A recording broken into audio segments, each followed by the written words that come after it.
Minha família começou a me odiar quando descobriram que eu não era filha do meu pai. Quase todo mundo que me conhece agora diria que minha infância parecia boa.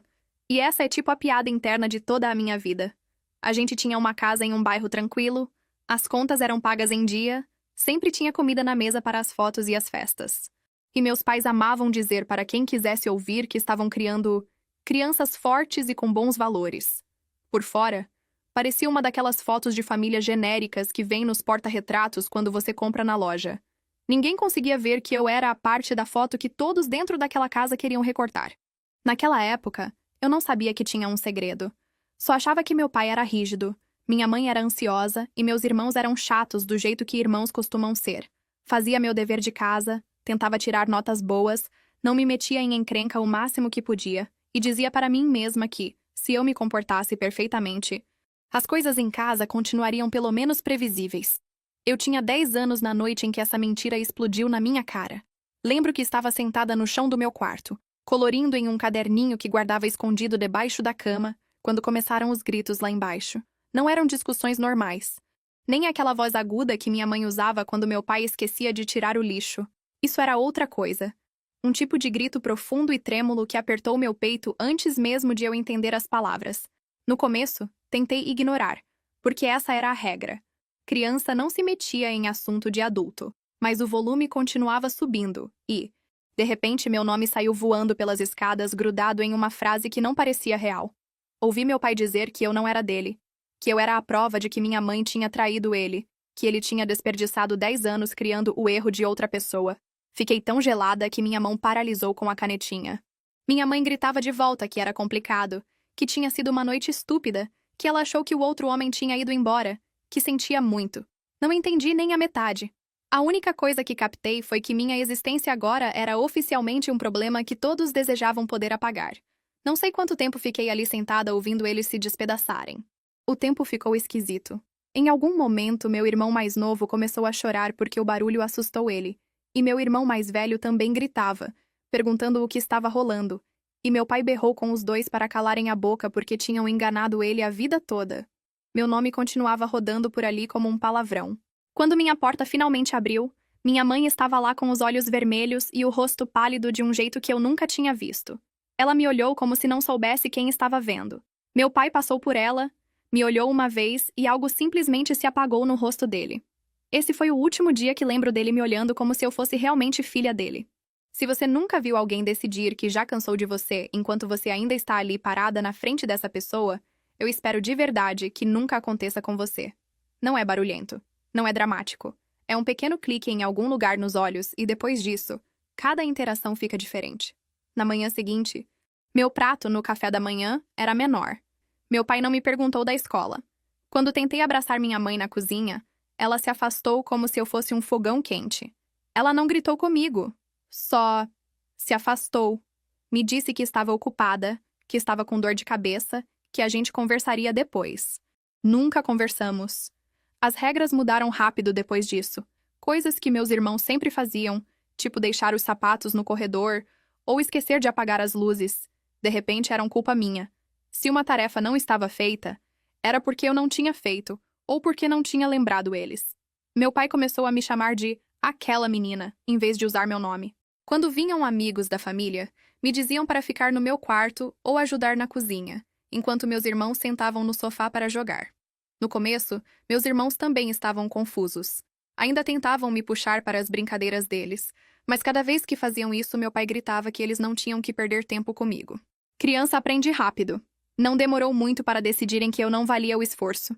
Quando fiz 11 anos, já fazia quase todas as tarefas da casa. Lavar roupa, louça, chão, banheiro, quintal, o que fosse. Meus irmãos deixavam pratos com comida grudada e meus pais me chamavam do meu quarto para limpar na hora. Não importava o que eu estivesse fazendo. Minhas roupas eram de segunda mão, daquelas que já tinham passado pelos dois. E quando eu chegava na escola com calças curtas e uma camiseta com uma mancha que não saía, eu só ria quando as outras crianças faziam comentários. O que eu deveria dizer? Que meu pai se recusava a me comprar qualquer coisa nova porque... Por que eu vou gastar dinheiro com alguém que não é meu? Pois é, não, isso não encaixa exatamente em uma conversa normal de lanchonete. Sei que parece dramático, mas a parte que mais me acabou no começo nem foi o físico. Foi a forma como a casa mudava de temperatura dependendo de com quem eu estivesse. Se meus irmãos quebrassem algo, meu pai me olhava e perguntava por que eu não tinha impedido. Se a conta do mercado da minha mãe não batia, ela gritava que era culpa minha porque eu comia muito cereal. Comecei a me encolher, a me mexer com mais silêncio, a respirar mais devagar, esperando que, se eu ocupasse menos espaço, eles esqueceriam que eu estava ali. Spoiler. Não esqueceram. Só acharam novas formas de garantir que eu soubesse exatamente o quanto eles não gostavam de mim. Depois veio o porão. A gente não chamava de porão, chamava de o depósito lá de baixo quando eu era pequena, como se fosse só um lugar onde os móveis velhos iam para morrer. Depois que a verdade apareceu, virou meu endereço principal cada vez que meu pai decidia que eu tinha vacilado. A primeira vez que ele me trancou lá a noite toda, eu tinha 13 anos. Eu tinha esquecido de passar a roupa da lavadora para a secadora, e um monte de camisas dele ficaram cheirando a mofo. Ele me pegou pelo braço, me desceu arrastada pelas escadas, me empurrou para dentro e passou a chave enquanto eu ainda tentava pedir desculpas. Estava frio, cheirava a concreto úmido e poeira, e a única luz era uma lâmpada fraca que zumbia como se também estivesse incomodada de estar ali. Sentei em uma manta velha e disse para mim mesma que era só por umas horas, que de manhã as coisas ficariam bem de novo. Depois ouvi a televisão lá em cima e meus irmãos rindo, e minha mãe dizendo para eles baixarem o volume. Não por minha causa, mas porque os vizinhos podiam ouvir. Chorei baixinho um tempo, e depois parei porque até o som dos meus próprios soluços me deixava nervosa dele voltar, e ficar bravo porque eu não estava sendo agradecida o suficiente. Comecei a riscar pequenas marcas na parede com um prego que achei, só para contar quantas vezes me mandavam lá para baixo e quanto tempo durava. Sentia que era a única coisa sobre a qual eu tinha algum controle. Essas noites no porão ficaram mais longas. Primeiro foram umas horas, depois uma noite inteira, depois fins de semana. Se eu queimasse o jantar, porão. Se meus irmãos brigassem e um saísse machucado, porão. Se minha mãe chorasse e meu pai precisasse de alguém para culpar, porão. Pensei em fugir tantas vezes que perdi a conta.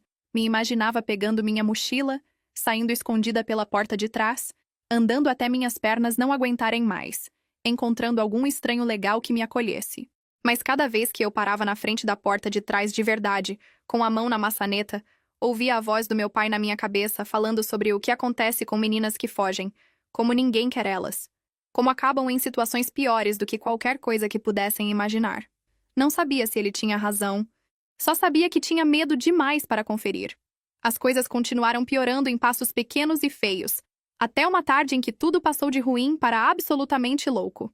Eu tinha 15 anos, lavando a louça depois do jantar. Estava com as mãos enrugadas e cansada, mas ainda tinha panelas na pia porque minha mãe tinha decidido que estava exausta demais para cozinhar e tinha deixado tudo para mim. Uma frigideira escorregou da minha mão com sabão e um copo no balcão virou e se estraçalhou no chão. O som do vidro quebrando pareceu um tiro naquela cozinha silenciosa. Fiquei paralisada, porque é claro que fiquei. Em segundos, meu pai entrou furioso como se eu tivesse incendiado a casa.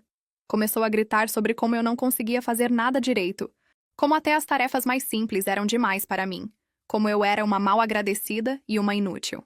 Algo em mim quebrou antes que eu pudesse impedir. Talvez tenham sido todas as noites no porão. Talvez tenha sido ser culpada de tudo desde os 10 anos. Talvez só tenha sido um dia ruim. Olhei para minha mãe, que estava parada na porta, e disse: Eu não traí ninguém. Eu não menti para ninguém. Eu não pedi para nascer. Vocês dois fizeram tudo isso, e de algum jeito eu sou a única punida. O quarto ficou em silêncio daquele jeito denso e elétrico em que você sabe que acabou de cruzar uma linha que não tem volta. Queria poder dizer que bati o pé e dei um discurso épico, mas o que rolou na real foi que o rosto do meu pai se contorceu em uma expressão que eu nunca tinha visto, e ele veio para cima de mim. Ele me empurrou tão forte que bati no balcão, e depois minha mãe começou a gritar comigo também, me chamando de desrespeitosa, dizendo que eu não entendia o que eu tinha feito com o casamento dela só por existir. Meu irmão mais velho entrou, gritando que todo mundo tinha que se acalmar, mas me segurou pelo braço forte demais tentando nos separar, e meu irmão mais novo estava chorando e me empurrando como se de alguma forma isso fosse culpa minha por piorar as coisas. Não foi um soco só. Foi uma confusão caótica de mãos e empurrões, e alguém puxando meu cabelo e outro alguém chutando minha perna quando escorreguei no vidro quebrado. Tem um ponto em que seu corpo meio que desliga. Eu me encolhi no chão, tentando cobrir a cabeça enquanto pessoas com quem eu dividia o banheiro descarregavam anos de ressentimento nos meus ombros, nas minhas costas e no meu estômago.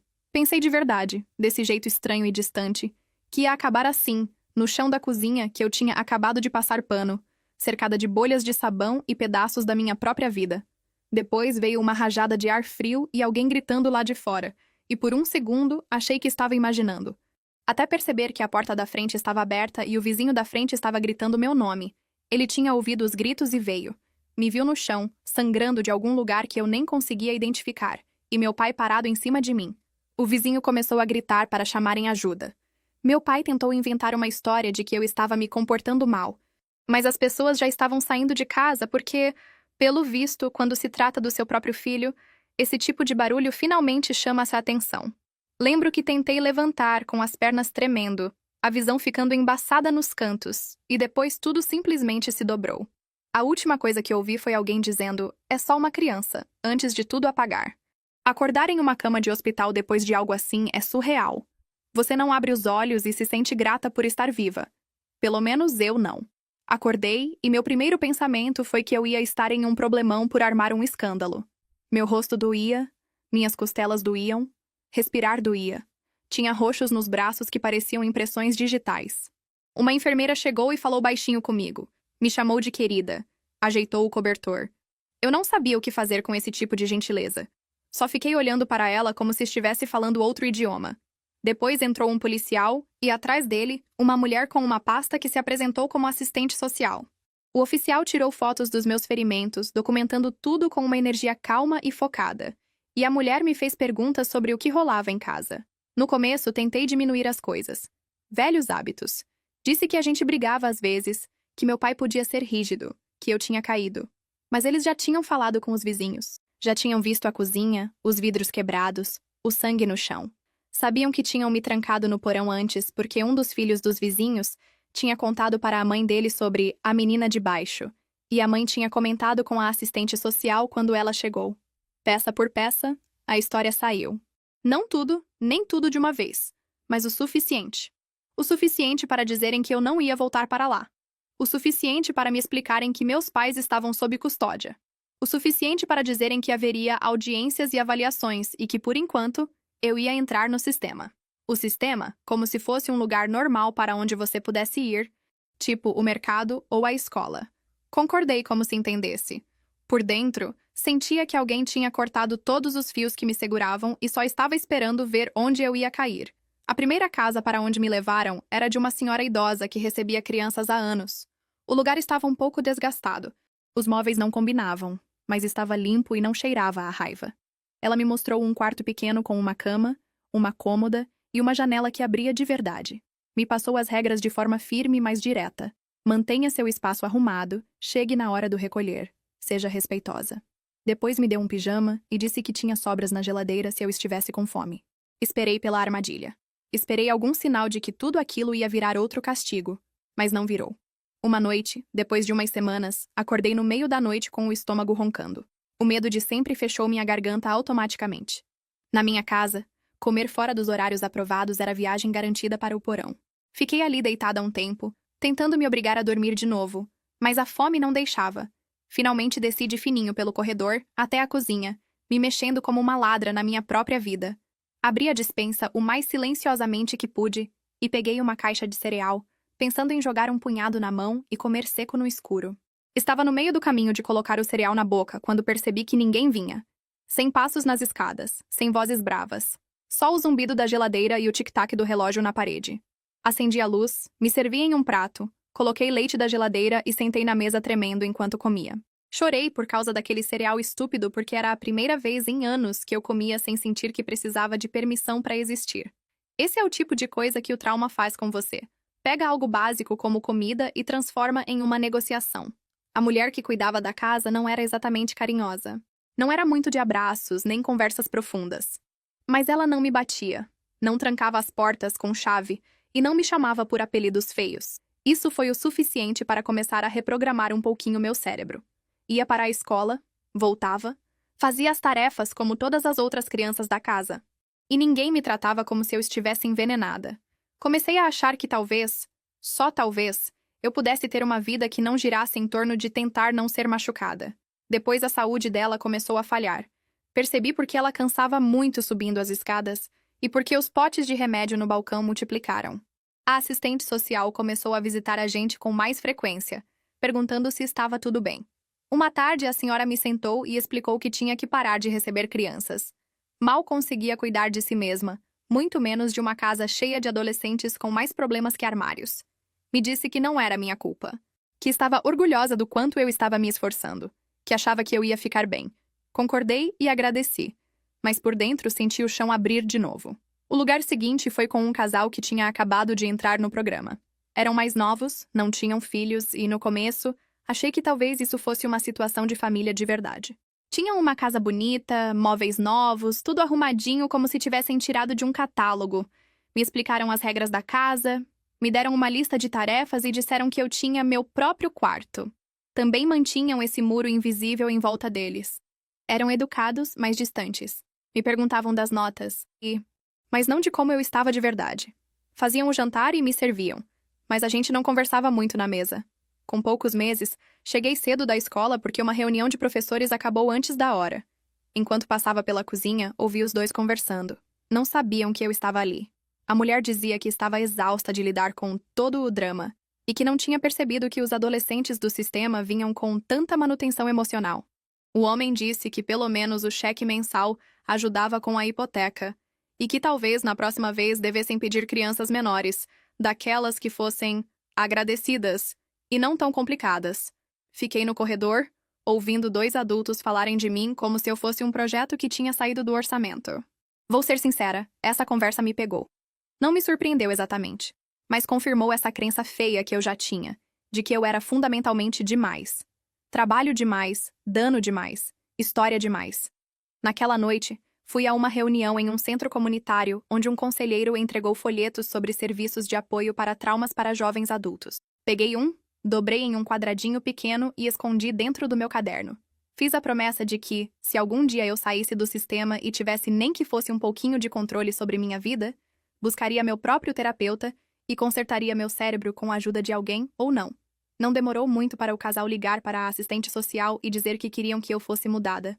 Usaram palavras bonitas sobre como se sentiam pouco preparados e precisavam de um ajuste de colocação diferente.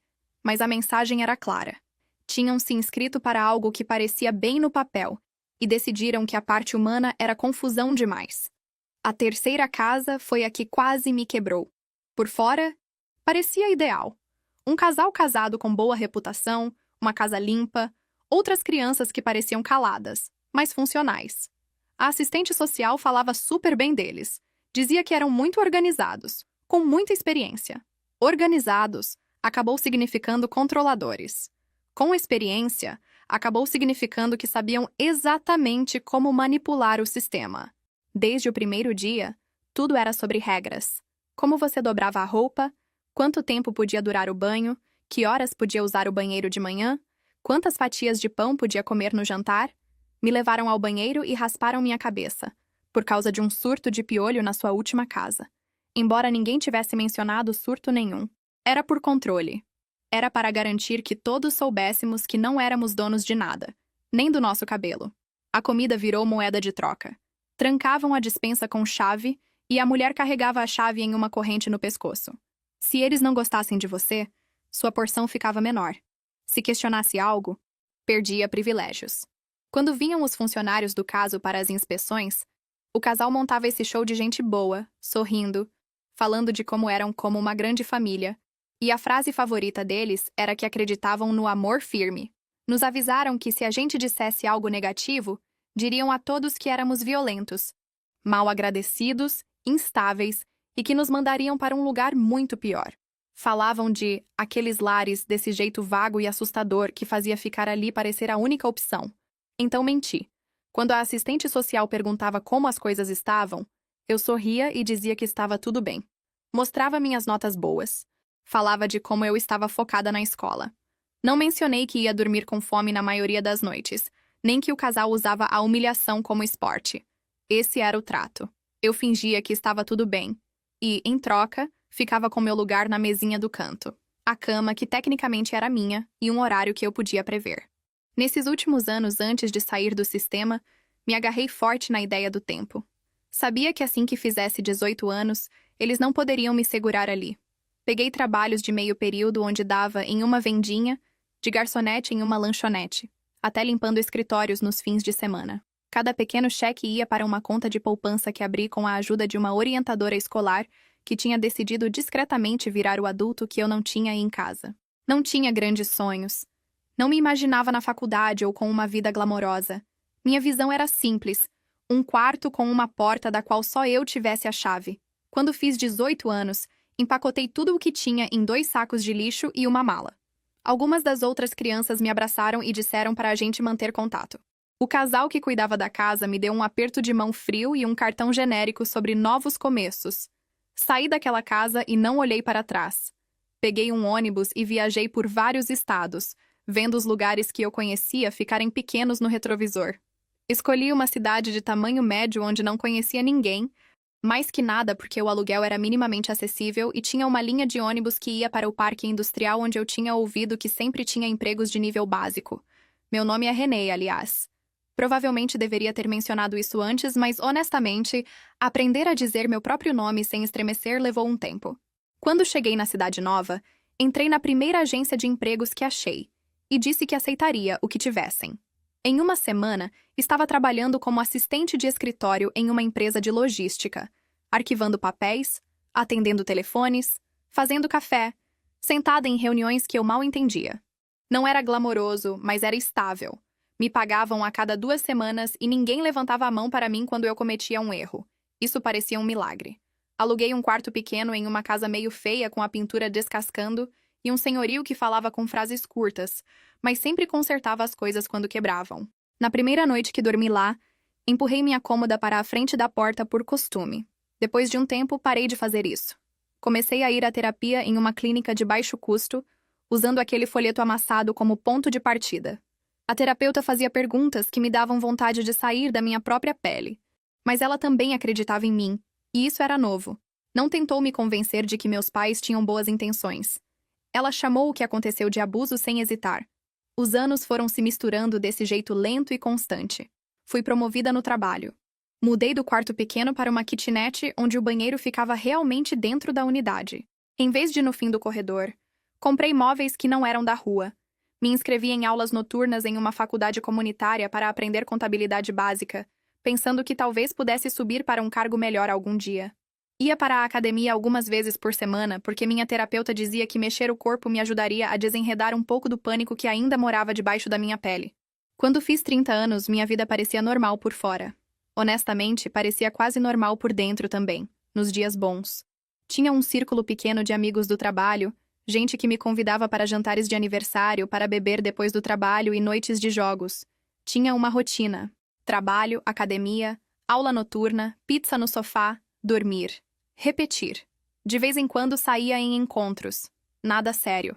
Mais que nada porque eu não sabia bem como deixar ninguém chegar perto, sem esperar que se voltassem contra mim. Meus amigos diziam que eu era reservada demais. Eu dizia que estava bem. Todos tínhamos um pouco de razão. Não tinha visto nem ouvido nada da minha família há anos. Sabia, por uma conversa curta com uma assistente social antes de sair do sistema, que meus pais tinham passado um tempo na cadeia e eventualmente saíram. Parte da sentença incluía aconselhamento obrigatório e muito serviço comunitário. Falavam em liberdade condicional, de que tinham que provar que estavam reabilitados. Lembro de concordar como se tivesse algo a ver comigo, mas eu já tinha assinado mentalmente os papéis que diziam que não queria mais nada com eles. Me mudei de estado em parte para continuar assim. Então, quando notei pela primeira vez o homem com o boné de beisebol do lado de fora do meu escritório, disse para mim mesma que estava sendo paranoica. Era final de outono, começando a esfriar, e as pessoas usavam bonés e moletons e ficavam por ali olhando o celular o tempo todo. Ele estava encostado em um poste de luz do outro lado da rua, olhando o celular como todo mundo. Só notei porque cada vez que eu dava uma olhada pela janela, parecia que ele continuava lá. Talvez estivesse esperando alguém. Talvez estivesse jogando algo no celular. Tentei deixar passar. Alguns dias depois vi ele de novo, dessa vez no ônibus que eu pegava para casa. Mesmo boné, mesma jaqueta, A mesma forma de segurar o celular um pouco inclinado como se quisesse angular a câmera sem ser óbvio. Senti aquele arrepio entre as omoplatas, o mesmo que me manteve viva naquela casa enquanto eu crescia. É tipo um alarme de incêndio emocional. Você pode ignorar, mas provavelmente não deveria. Quando desci do ônibus, ele também desceu. Diminui o passo. Ele diminuiu o passo. Acelerei. Ele acelerou. Esse foi o momento em que parei de dar o benefício da dúvida. Me virei bruscamente no meio da calçada e olhei direto para ele. Os olhos dele subiram, cruzaram com os meus por meio segundo, e depois ele se virou e saiu correndo na direção oposta. Não disse nenhuma palavra. Só correu. Meu coração batia tão forte que eu conseguia ouvir nos meus ouvidos. Caminhei para casa rápido, tranquei minha porta e sentei no chão com as costas apoiadas nela como uma criança. Meu cérebro foi direto para o pior cenário. E se isso estivesse conectado com a minha família? E se de algum jeito eles tivessem me achado depois de todo esse tempo? Eu tinha deixado minha velha medida protetiva vencer porque achei que a gente não tinha mais nada a ver. Não queria ver meu nome e o deles na mesma frase nunca mais, nem em um papel legal. Essa, pelo visto, não foi minha decisão mais inteligente. Na manhã seguinte, fui à delegacia. Me sentia ridícula explicando que um homem de boné talvez tivesse tirado fotos minhas e que tinha saído correndo quando o confrontei. Dava para ver o oficial tentando ser educado, mas também pensando claramente que talvez fosse só um mal-entendido. Mencionei minha história, que me tiraram de casa sendo menor por abuso severo, que meus pais tinham sido condenados, que tinha tido uma medida protetiva. Isso chamou a atenção dele um pouco mais. Tomou notas, me disse para anotar cada vez que visse algo suspeito, e me deu o contato de um serviço local de apoio a vítimas. Saí me sentindo metade mais segura, e metade como se tivesse acabado de abrir uma porta que eu estava segurando fechada com o corpo todo. Tentei me convencer de que estava exagerando, mas cerca de uma semana depois alguém bateu na porta do meu apartamento no começo da noite. Não esperava ninguém. Meus amigos sempre mandavam mensagem antes. Olhei pelo olho mágico e quase vomitei. Parado ali estava um dos meus irmãos mais novos. Mais velho agora, óbvio, mas não tinha como confundir o rosto dele. Era como ver um fantasma que tinha envelhecido em tempo real. Ele disse meu nome através da porta, bem suave, como se ainda fôssemos crianças, e ele estivesse perguntando se eu queria brincar. Todo o meu corpo gelou. Não abri a porta. Disse para ele se afastar e perguntei o que ele queria. Disse que tinha dirigido muito para conversar, que não estava aqui para me machucar, que só queria explicar algumas coisas. Começou a falar sobre como todos tinham mudado, como tinham encontrado a religião de uma forma nova, como faziam parte dessa comunidade de igreja muito intensa, agora que acreditava em redenção e restauração. Disse que meus pais estavam arrependidos.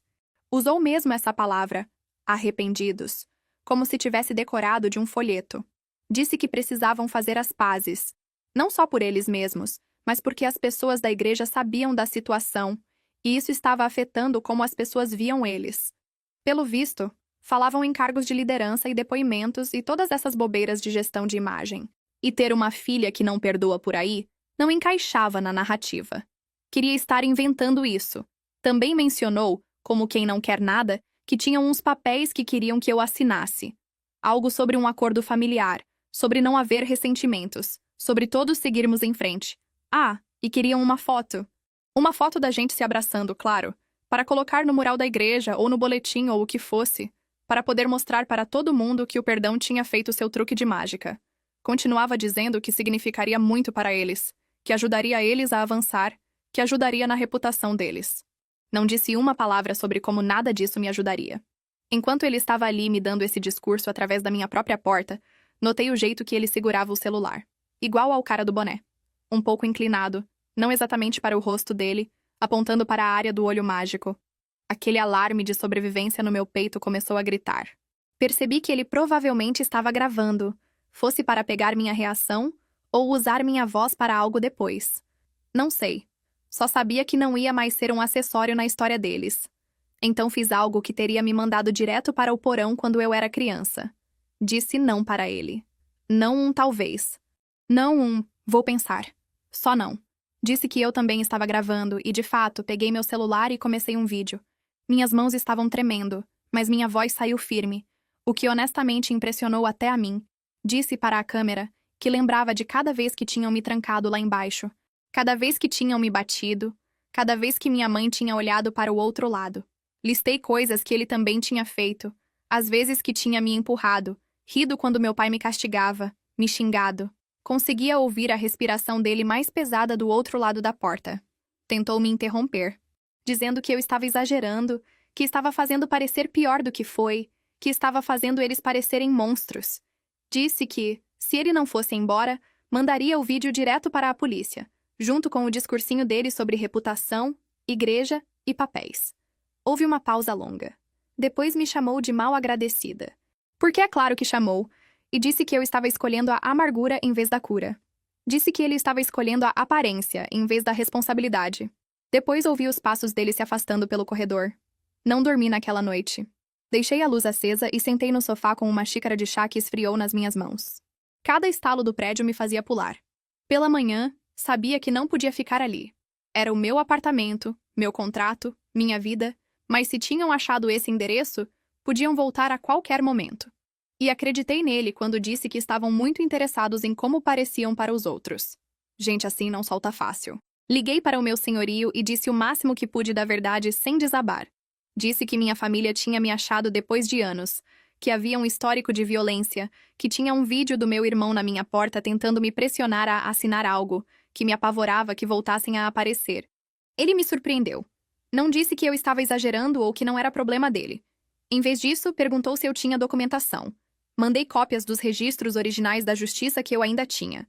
As fotos do hospital, as informações da assistente social, o boletim de ocorrência que eu tinha feito sobre o homem do boné e um pedaço do vídeo na minha porta. Me ligou de volta e disse que tinha checado com uma organização de direitos de inquilinos.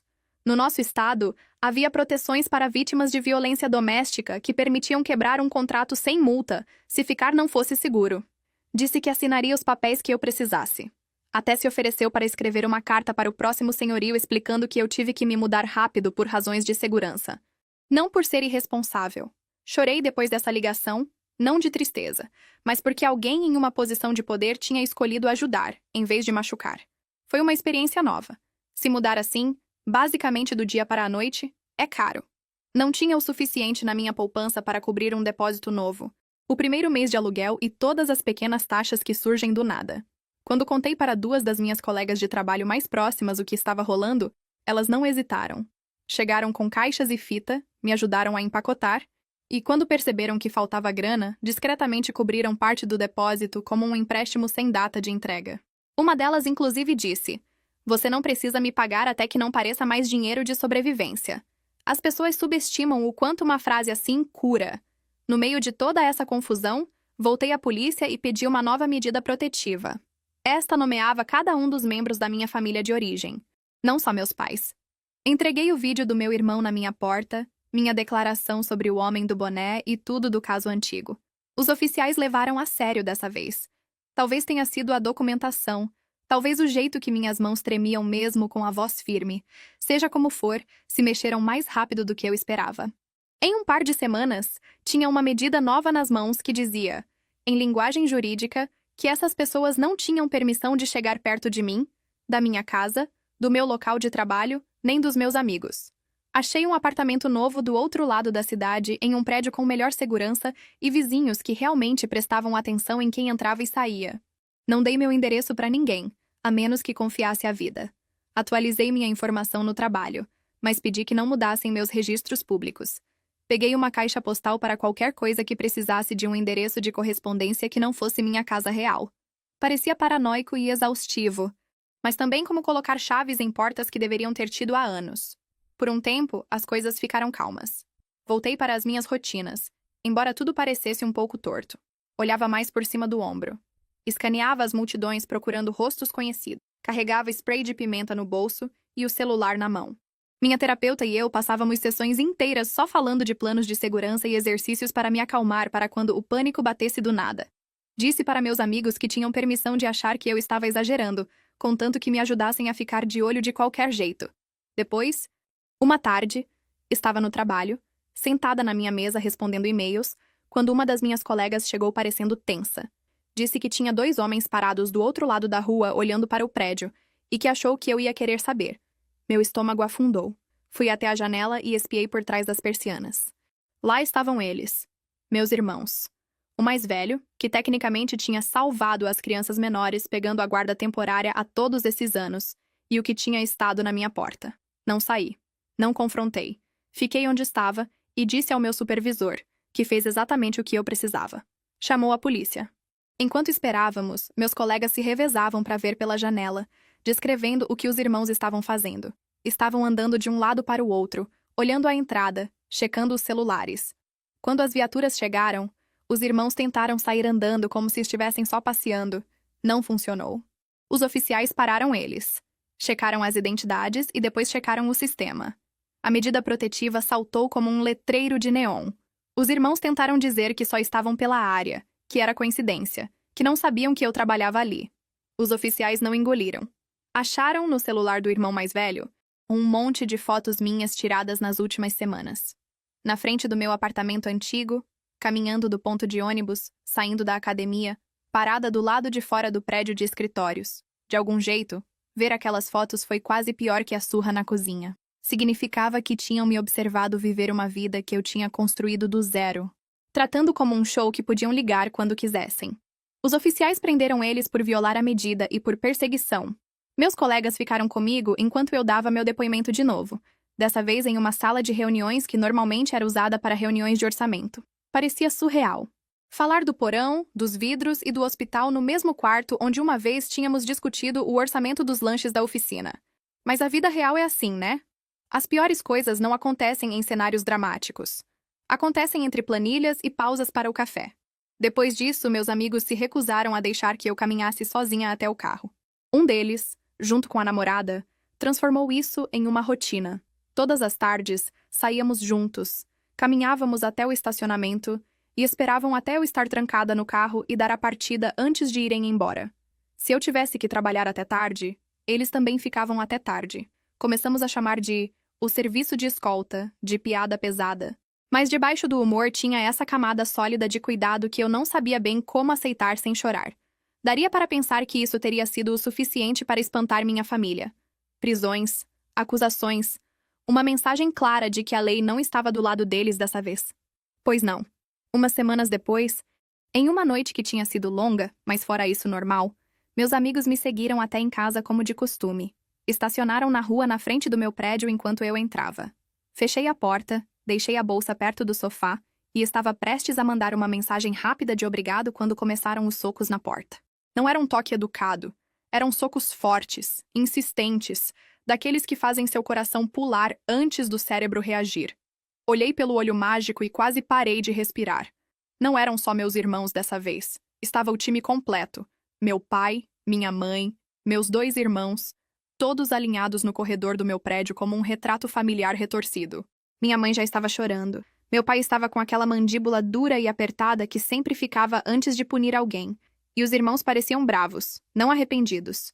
Não era para estarem ali. A medida protetiva era muito clara. Me afastei da porta, peguei meu celular e liguei para o serviço de emergência enquanto eles continuavam batendo e gritando meu nome. Começaram com as frases suaves, o "só queremos conversar" e "seja razoável", mas escalou rápido para acusações. Gritavam que eu estava arruinando a vida deles, que estava exagerando, que estava transformando assuntos de família em dramas jurídicos. Disseram que eu estava sendo usada por estranhos que não entendiam nossa cultura, que era uma forma muito louca de descrever a cultura de trancar uma criança em um porão. Enquanto isso, meus amigos no carro viram eles chegarem. Começaram a gravar de fora, filmando toda a cena do ângulo deles. Um deles ligou para a emergência também, dando uma descrição da situação e lembrando o despachante sobre a medida protetiva. Em algum momento, um dos meus irmãos tentou forçar a maçaneta da porta. A fechadura vibrou e joguei todo o meu peso contra a porta, embora soubesse que não serviria de muito se decidissem mesmo derrubar. Estava tremendo tão forte que meus dentes batiam. Depois ouvi um grito lá fora.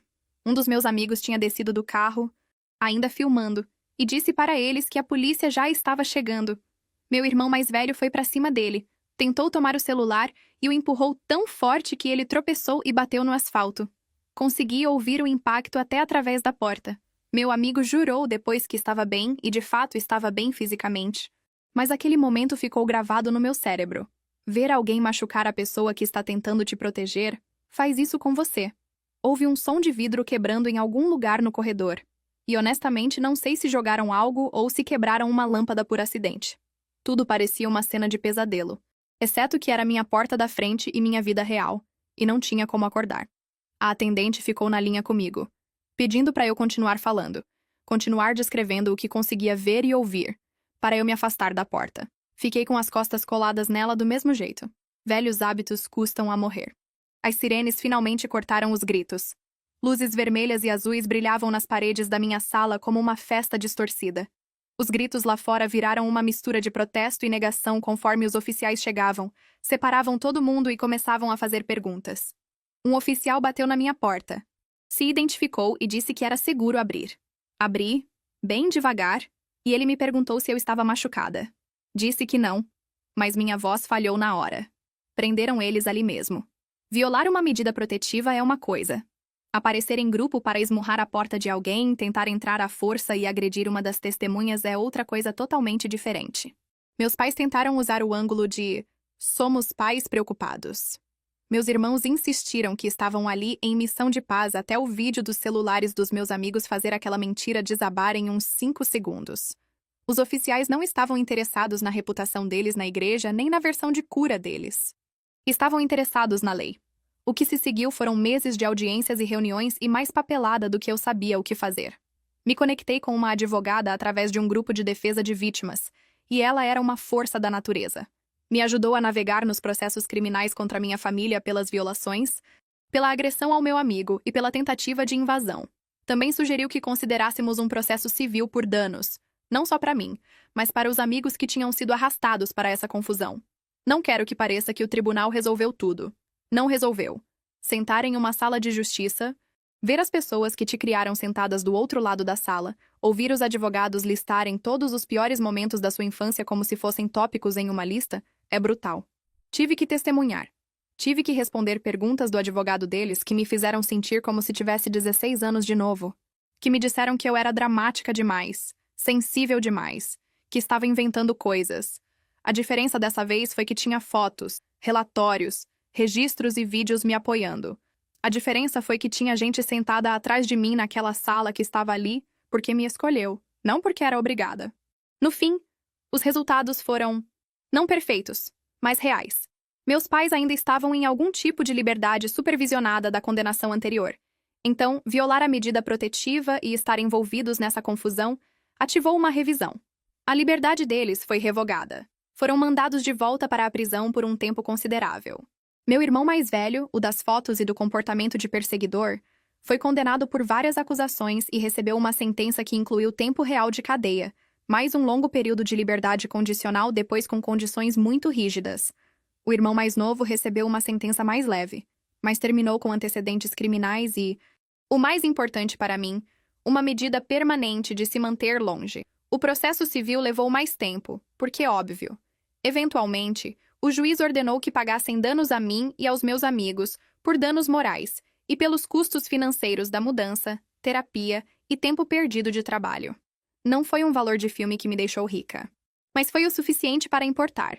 O suficiente para pagar meus amigos com juros, para cobrir meus gastos jurídicos e para finalmente construir uma reserva na minha poupança que parecesse segurança em vez de um curativo pequeno em uma ferida aberta. As pessoas às vezes acham que receber esse dinheiro e essas ordens da justiça deve ter parecido um encerramento, como se subissem os créditos no fim de um filme terrível. A verdade é mais complicada. Houve alívio, claro. Houve uma sensação profunda de validação ao ver um juiz olhar para a minha família e dizer em voz alta que o que tinham feito estava errado e que o que eu tinha feito para me proteger estava certo. Houve uma espécie de satisfação silenciosa em saber que não podiam simplesmente reescrever a história para os amigos da igreja e fingir que eu era a vilã que tinha se voltado contra eles. Mas também houve luto. Você não leva seus pais para o tribunal e vê eles saírem algemados sem sentir que algo quebra e nunca vai ser consertado de vez. Eu já tinha perdido eles anos antes naquela cozinha naquela noite com os vidros quebrados, mas isso tornou oficial de um jeito que pegou diferente.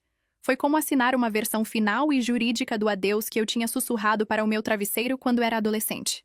Então, como é a vida agora? É comum, na maioria do tempo. Continuo trabalhando na mesma empresa. Me mudei para um apartamento um pouquinho melhor em um prédio onde os vizinhos sabem o nome uns dos outros e ficam de olho. Tenho um gato que adotei de um abrigo, que me segue de quarto em quarto e se enrola no meu peito quando acordo de pesadelos. Meus amigos ainda estacionam na frente, às vezes, se mandam uma mensagem dizendo que estou me sentindo estranha. Mas o mais normal é a gente se encontrar para almoçar ou ver programas bobos juntos e brigar para ver qual personagem é o pior. Montei um sistema com minha advogada para que a medida protetiva se renove automaticamente o tempo todo que a lei permitir. Não preciso mais pensar em datas de vencimento. Está inserido no calendário de um jeito que não depende de eu lembrar enquanto equilibro as contas e os prazos. Continuo indo à terapia. Algumas semanas falamos do passado. Outras falamos do estresse do trabalho e de colegas chatos, e se estou pronta para talvez tentar sair com alguém mais a sério. A cura não é uma linha reta. É mais como uma espiral, onde você continua voltando aos mesmos pontos de ângulos diferentes. Não perdoei minha família. As pessoas amam essa palavra, perdão. Jogam por aí como se fosse uma borracha mágica. Não digo que nunca vou chegar lá, mas não vou me forçar a uma paz fingida só para os outros ficarem mais confortáveis. O que eu fiz foi perdoar a minha versão mais jovem. A menina que mentiu para as assistentes sociais para ficar em uma casa ruim porque tinha medo de algo pior. A menina que achava que cada coisa ruim que acontecia era culpa dela. A menina que parou naquela cozinha e finalmente disse em voz alta o que todos estavam evitando por anos. Se tem uma lição aqui, eu não sei. Não vou sentar aqui e dizer que tudo acontece por um motivo ou que o trauma te faz mais forte, porque, honestamente, eu devolveria cada grama de força se isso significasse que uma criança nunca tivesse que contar riscos na parede de um porão para lembrar que dia era. A única coisa que posso dizer é que continuo aqui. Tenho uma vida que me pertence. Tenho gente nela que me escolhe, com frequência, sem nenhum laço de sangue nem reputação de igreja no meio. Algumas noites, quando estou fechando as cortinas e apagando as luzes, ainda me pego ouvindo passos que não existem. Ainda travo quando alguém bate na minha porta sem avisar. Ainda tenho que me lembrar que posso olhar pelo olho mágico e decidir não abrir a porta. E que essa decisão vai ser respeitada, não punida. É uma coisa estranha, aprender a viver como uma pessoa em vez de como um problema. Se você tivesse dito para a minha versão de 10 anos que um dia eu estaria sentada em um apartamento tranquilo em outro estado, tomando o chá que comprei com meu próprio dinheiro, escrevendo minha história no meu próprio notebook velho com um gato dorminhoco roncando do meu lado, ela teria achado que você estava me confundindo com outra pessoa. Alguém com mais sorte. Alguém que merecesse mais. Mas aqui estou. Não porque ninguém me resgatou de um jeito dramático. Não porque minha família teve uma mudança de ideia repentina. Mas porque, pouco a pouco, com muita ajuda e muitas decisões difíceis, escolhi me afastar e continuar caminhando, mesmo quando o passado tentava me puxar de volta. Às vezes ainda me sinto como aquela menina no porão, contando marcas na parede e esperando a porta abrir. A diferença agora é que quando a porta abre, eu sou quem decide se alguém tem permissão de entrar. Sei que isso é muito para processar, mas é assim que foi viver tudo isso, e às vezes ainda me pego repetindo detalhes pequenos na cabeça, como se tudo tivesse acontecido ontem. Coisinhas ativam isso, tipo o jeito que a porta de um armário fecha forte demais. Ou o zumbido de uma geladeira velha que soa demais como o daquele porão. Posso estar no meio de alguma tarefa de adulto totalmente normal, pagando uma conta online ou escolhendo o sabão na loja. E do nada meu cérebro joga uma foto empoeirada de anos atrás que eu nem percebia que ainda tinha guardada. Às vezes é o olhar do meu pai quando decidiu que eu não era mais dele. Às vezes é o som do clique da chave na porta do porão. Às vezes é só o jeito que minhas mãos tremiam quando pegavam um prato com medo dele cair. Queria poder te dizer que o tempo apagou tudo isso, mas não apagou. O tempo só colocou camadas de memórias novas em cima para as velhas não serem a única coisa se repetindo de novo e de novo. Falo muito de tudo isso na terapia. Não de um jeito dramático, deitada em um divã, só sentada em uma sala pequena com cadeiras feias, enquanto uma mulher com olhos bondosos me faz perguntas que me dão vontade de revirar os olhos e depois chorar 10 minutos depois. Revisamos as mesmas histórias de ângulos diferentes, como girando um copo sob a luz para ver onde está trincado. Às vezes fico de saco cheio e digo para ela que já cansei de falar do passado, que só quero ser uma pessoa normal que reclama do trabalho e dos encontros ruins e do preço da comida. Ela sempre me lembra que tenho permissão de fazer as duas coisas. Que ter sobrevivido ao que sobrevivi e querer uma vida chata e irregular não são coisas que se excluem. Honestamente, isso virou uma das partes mais estranhas da minha vida agora.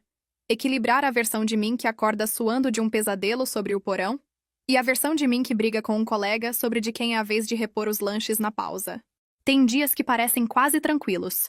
Acordo, dou comida para o gato, tomo meu café, dirijo para o trabalho, respondo e-mails, dou risada de piadas bobas no chat em grupo, volto para casa, vejo algum programa sem sentido, durmo. Não acontece nada de grande. Ninguém grita. Não se batem portas. O silêncio me deixava nervosa. Estava tão acostumada com o caos que o silêncio parecia o momento antes de uma tempestade. Agora estou aprendendo a deixar o silêncio ser só silêncio. Acendo uma vela, coloco uma música, deixo o gato brincar com algo no chão e me lembro que o tédio não é um sinal de perigo. Tá tudo bem um dia não acontecer nada. Tá tudo bem meu maior problema numa terça ser que esqueci de descongelar algo para o jantar. As festas continuam sendo complicadas, isso sim. É aí que o luto que sobrou aparece usando um suéter de Natal ridículo. Tem todos esses comerciais de famílias grandes e felizes reunidas em volta de mesas, brigando por nada mais sério do que ver quem fica com o último pãozinho. Vejo aquilo e sinto esse vazio por algo que nunca tive de verdade, o que é um tipo de luto bem ridículo. Você não pode sentir falta do que nunca recebeu, né? Mas acontece que pode, sim, porque meu peito ainda aperta quando vejo essas cenas alegres de mentira. Por um tempo tentei fingir que não me incomodava. Me oferecia para cobrir os turnos das festas no trabalho para ser a heroína do escritório e evitar pensar na minha própria história. Agora estou tentando algo diferente. Faço planos pequenos com gente que de verdade me quer por perto. Um ano, uma colega me convidou para o jantar da família dela e passei a noite inteira apavorada de acidentalmente derrubar um copo e gritarem comigo. Mas em vez disso, a tia dela só riu e me deu uma toalha quando derrubei refrigerante na mesa. Senti que meu cérebro estava travando, tentando recalibrar em tempo real. Tenho essa pequena família por escolha agora, e não uso essa frase à toa. Amigos que sabem a história toda, não só a versão educada. Gente que já me viu chorar feio no carro e que mesmo assim me manda mensagem no dia seguinte para perguntar se cheguei bem. Uma delas cresceu numa casa totalmente diferente, com pais que eram rígidos, mas carinhosos, e às vezes diz coisas tipo: minha mãe ficaria louca se eu falasse assim com ela. E tenho que lembrar ela que ficar louca na casa dela significava um sermão, não um soco. Outro amigo teve sua própria versão do caos. Detalhes diferentes. O mesmo peito apertado. Trocamos histórias às vezes, não para competir sobre quem passou pior, mas para nos lembrarmos de que não estamos loucos pela forma como nossos cérebros reagem a certos sons ou cheiros. Sair em encontros é uma aventura. Adoraria dizer que passei por tudo isso, fiz anos de terapia e agora sou iluminada emocionalmente e só escolho parceiros saudáveis. Isso seria mentira. Ainda me pego me sentindo atraída por gente que parece familiar do pior jeito. Gente cujos humores mudam como o clima. Gente que faz meu sistema nervoso ligar com aquela velha mistura de animação e pavor. A diferença agora é que percebo mais rápido. Saio em alguns encontros, ouço o jeito que a pessoa fala da família ou dos ex, sinto aquela velha tensão nos meus ombros e, em vez de me convencer de que estou exagerando, eu escuto. Não paro de falar com as pessoas do nada, nem explodo as coisas só para provar um ponto, mas me permito me afastar de mansinho antes de acabar de novo numa cozinha, tentando defender meu direito de existir. Teve algumas pessoas gentis também. Gente que me passa uma xícara com as duas mãos para eu não me preocupar dela cair. Gente que diz: me avisa quando chegar em casa, e fala sério. Gente que não estranha quando eu estremeço com um movimento repentino, que faz perguntas suaves em vez de tirar sarro. Não vou fingir que de repente confio em todo mundo ou que já estou pronta para escolher cores para um casamento. Mas cada vez que deixo alguém ver um pouco mais da bagunça real na minha cabeça e a pessoa não sai correndo, sinto que estou consertando algo que quebraram de propósito. Ainda recebo mensagens por aplicativo de rede social, às vezes de gente que conhecia minha família na época. Vizinhos antigos, parentes distantes, gente daquela igreja em que se enfiaram. Alguns me apoiam dizendo coisas tipo: não tinha ideia de que era tão ruim. Sinto muito. O que é outro sentimento bem complicado. Outros insinuam que eu deveria deixar o passado para lá, ou não expor os assuntos da família em público. Como se ficar calada fosse fazer os roxos magicamente não terem acontecido. Agora tenho uma regra. Não explico meu trauma para ninguém que já decidiu que ele é inconveniente. Não vou gastar minha energia convencendo eles de que me machucaram. Essa energia é melhor gasta, garantindo que eu não estou mais me machucando. O dinheiro do processo civil ajudou, não vou mentir. Não consertou meu cérebro nem apagou o passado, mas tirou um peso do meu peito. Paguei meus amigos. Limpei um monte de dívidas que vinham me perseguindo. Coloquei uma parte numa conta de poupança que chamo de meu fundo de saída de emergência. Porque só saber que eu poderia me afastar de qualquer emprego, apartamento ou relacionamento se precisasse, me faz respirar mais fácil. Separei uma parte para a terapia para não ter que entrar em pânico cada vez que o convênio muda as regras ou sobe os valores. Não é sobre gastar por vingança. É sobre finalmente ter a segurança básica que a minha versão mais nova nunca teve. De vez em quando penso naquela menina que costumava ser eu, contando tracinhos na parede de um porão. Me imagino descendo aquelas escadas sendo a pessoa que sou agora e dizendo para ela que ela não estava louca. Que foi ruim assim mesmo, que ela não é fraca por ter medo. Quero dizer para ela que um dia ela vai ter suas próprias chaves, sua própria cama, seus próprios amigos que chegam com caixas de mudança e pizza em vez de acusações. Quero dizer para ela que ela vai rir de novo. Não daquele jeito desesperado que criança ri quando tenta baixar a tensão, mas de um jeito que faça sacudir o peito todo porque algo é engraçado de verdade. Provavelmente ela não acreditaria em mim. Eu não acreditava nos adultos quando me diziam que as coisas melhoravam. Mas se eu pudesse ao menos sentar com ela um tempo e deixar ela comer cereal em paz, isso já seria alguma coisa. Sei que tem gente que ouve histórias como a minha e quer um laço perfeito no final. Querem ouvir que meus pais escreveram cartas sentidas pedindo perdão e que todos fomos para a terapia familiar e que agora passamos as festas juntos com suéteres iguais. Essa não é a minha história. Meus pais tomaram as decisões deles de novo e de novo. Escolheram o orgulho e a reputação e a versão deles de retidão. Eu escolhi a segurança, a verdade e uma vida que não gira em torno de gerenciar o humor dos outros. Essas decisões não vão se alinhar numa foto bonita, e eu já parei de tentar obrigar que alinhem. Não digo que nunca sinto raiva. Acredite, eu sinto. Algumas noites ela me pega do nada e fico andando forte pelo apartamento falando sozinha sobre como foi injusto e quanto tempo me roubaram. Outras noites a tristeza é mais pesada, e fico acordada pensando em quem eu teria sido se tivesse crescido numa casa onde ninguém nunca trancava a despensa ou a porta do porão. Mas aí o gato sobe no meu peito e começa a ronronar feito uma maquininha. Ou um amigo manda um meme idiota que me faz dar uma gargalhada. E lembro que minha vida não é só uma reação ao que eles fizeram. Ela também é construída sobre tudo o que eu escolhi desde então. Não falo muito do processo na justiça no meu dia a dia. Não é um segredo exatamente, mas não é a primeira coisa que conto para as pessoas quando as conheço. Se o assunto surge, mantenho simples. Minha família era abusiva, eu saí, houve consequências legais. Se quiserem mais detalhes e eu estiver a fim de contar, eu conto. Se não, me lembro que não devo a ninguém um tour completo pelas minhas cicatrizes para ser digna de respeito. Levei muito tempo para perceber que tenho permissão de colocar esse limite.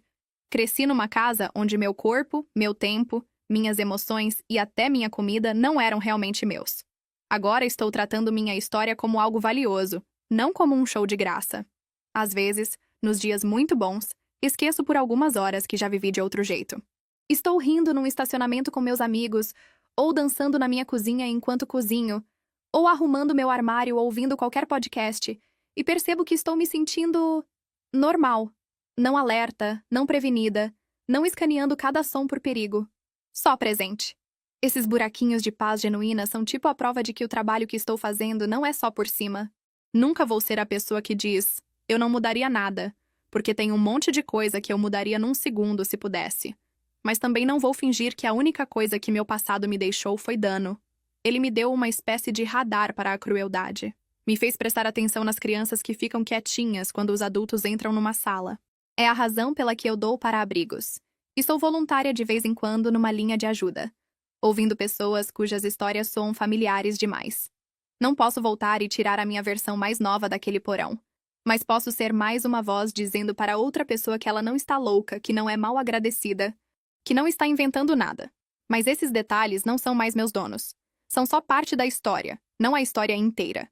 Continuo escrevendo o que falta, um dia tranquilo de cada vez, e ninguém tira a caneta da minha mão nunca mais.